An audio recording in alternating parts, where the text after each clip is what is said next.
Well, conservatives across the board are trying to make sense of Trump. Does he embody a vicious caricature of the GOP, or is he a reflection of the party's changed identity? For more on those views, I'm joined by Philip Klein of the Washington Examiner and Matthew Continetti of the Washington Free Beacon. I should say, Mr. Klein, you wrote this, that you took the caricature side.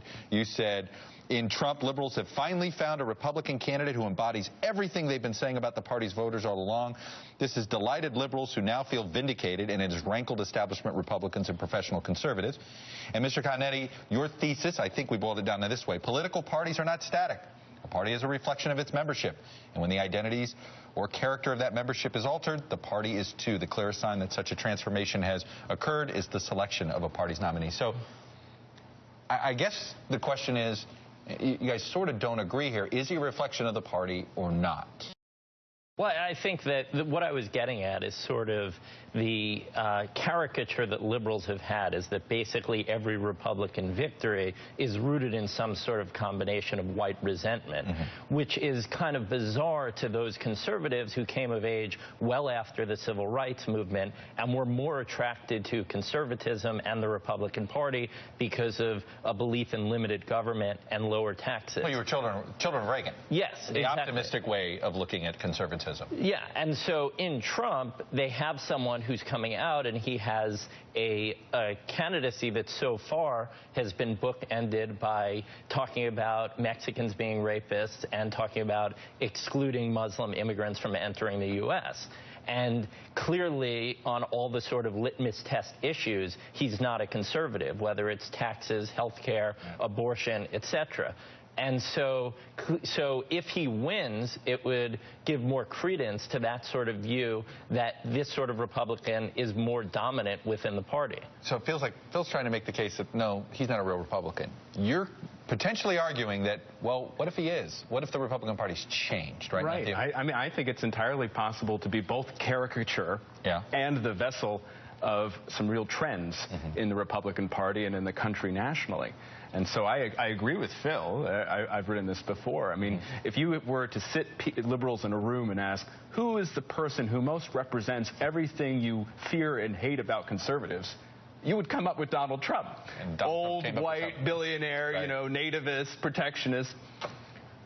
That said, there's a global trend now toward nationalism on the center right. There's no question. Yeah, look at Europe. And that's what was interesting to me, is that is Europe exporting. Usually our politics, we export to Europe. Europe's exporting its politics. I think something changed, Chuck, last year with the immigrant children at the border, and the president's response to that, and the right's response to that, and then the president issuing the executive order of the DACA after the election. I think it galvanized a sentiment that said immigration laws are not working in this country, the governing elites are corrupt or inept, and it's time we need to go elsewhere, outside the political process, for someone to save us. And I think the people who believe that are supporting Donald Trump. Phil, are you willing to concede that the party is changing, or do you think he is just a strain? Well, I think part of that is obviously going to be determined by voters whether or not he actually people show up who say they support him now. But I was up in New Hampshire a few weeks ago, and I spoke to a lot of his supporters, and what I heard consistently was, political correctness is killing us. Things are really bad, and maybe we need someone kind of extreme. Not that they necessarily agreed with everything he said, but they liked the fact that he was willing to say those sorts of things and not be cowed like a lot of other Republicans when they come under fire by the media. So I guess the question is, what does the rest of the party do?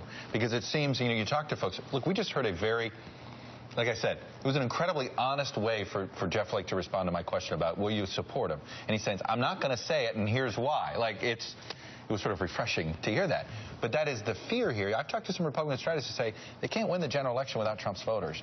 You can't alienate them, but they've never been reliable Republicans. Right, and Senator Flake gave you the most straightforward dodge of a question. That's what I've never seen something like that. Yeah, of course we can't answer that question because he might bolt. That is the problem facing the Republican Party. Forget about if Trump goes third party. What if he does? What if he doesn't win the nomination? what are the Republicans going to do at their convention? I mean, we have this myth about what Pat Buchanan's speech about a culture war did in the '92 collection. What is a Donald Trump speech going to do to media perceptions and general electorate perceptions of the Republican convention in 2016? Trump represents, I think, a decisive shift on the right. And it's because of not only the failure of our governing elites, but also some widespread changes in the multi-ethnic character of this nation, how we deal with this demographic shift, a cultural thing going on a feeling of loss of control.